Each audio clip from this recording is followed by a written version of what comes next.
Are you thinking about freelancing? Freelancing has a lot going for it. The flexibility to set your own hours, the ability to raise your rates whenever you want, the ultimate freedom of being your own boss. Maybe it's almost enough to tempt you to go ahead and quit your full-time job now. But you're smart. You know it's not necessarily going to be easy to get freelance jobs. You understand freelancing will bring up challenges as well as opportunities, and you want to be sure you're making the right decision. I will help you decide if freelancing is the right path for you. Segment 1, what is freelancing? Let's start by clarifying what we're talking about. What is freelancing and how does it work? Freelancing means providing services as a self-employed individual. You will likely freelance for multiple clients and work a few hours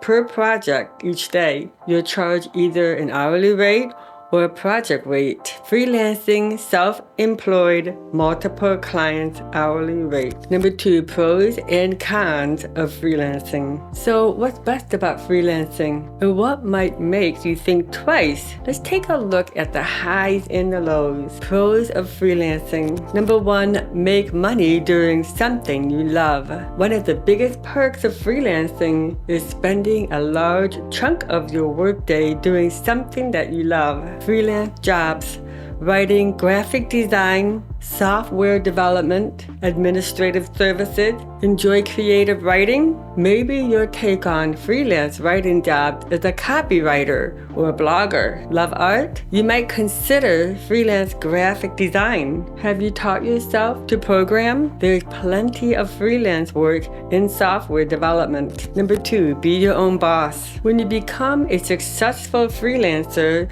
you're fully in charge. You decide which project to take on and which client to work with. You can even give yourself a pay raise once you've established with good client base. Number 3, set your own hours. Unless your work involves time-sensitive support, your clients won't care about your work hours. This is perfect if you have other responsibilities or prefer working at a non-traditional time. Number 4, work from home or anywhere. Freelancing offers the flexibility to work from home or anywhere with internet access, whether you prefer home comforts or a digital nomad lifestyle. The choice is yours. Number 5, choose your clients. You get to work with people you like. If a client is difficult, you can choose not to work with them again. This autonomy is a huge plus. Cons of freelancing. Now let's talk about some potential drawbacks. Number 1, health insurance in countries without nationalized health system. Losing employer-provided health insurance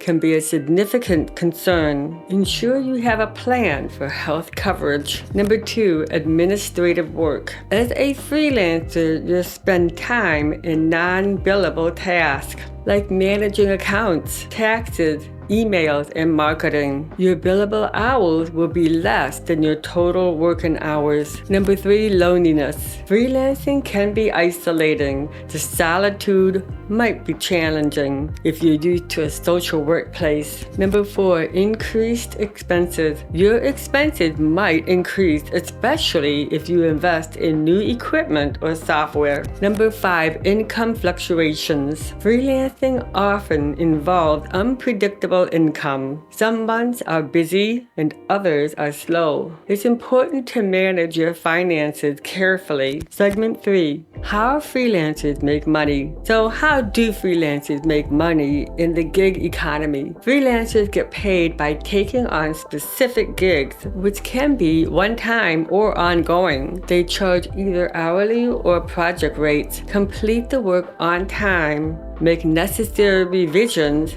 and then invoice the client. Step to make money. Find gig, complete work, invoice, get paid. Segment 4, how to start freelancing. freelancing. If you weigh down the pros and cons and are ready to start freelancing, here's how to do it in the right way. Number 1, legal setup. Ensure you're legally set up to freelance. This might involve registering as a self-employed or forming an LLC. Number 2, portfolio. Put together a simple portfolio showcasing your work. Clients need to see that you're good at what you do. Number 3, professional email. Create a professional email address. Ideally, use your domain, but a sensible email address can work too. Number 4, online presence. Set up an online presence, whether it's a website or LinkedIn profile or a Facebook page for your freelance business. Number 5, networking. Let everyone know you're freelancing. Your network can be a valuable source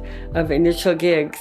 Number 6, land your first gig. Your first gig might come from your contact. If not, turn to reputable job boards and agencies. Number 7, get testimonials. After completing projects, ask clients for testimonials. These can be crucial for attracting new clients. Start freelancing today. Ready to take your first step with freelancing? Here's a quick action plan for today. Number 1, gather clips of your existing work. Number 2, email someone a testimonial. Number 3, set up a professional email address. Keep moving forward, and before you know it, you'll have the freelancing career you dream of. Thank you for watching. Like, comment, and please subscribe for more tips.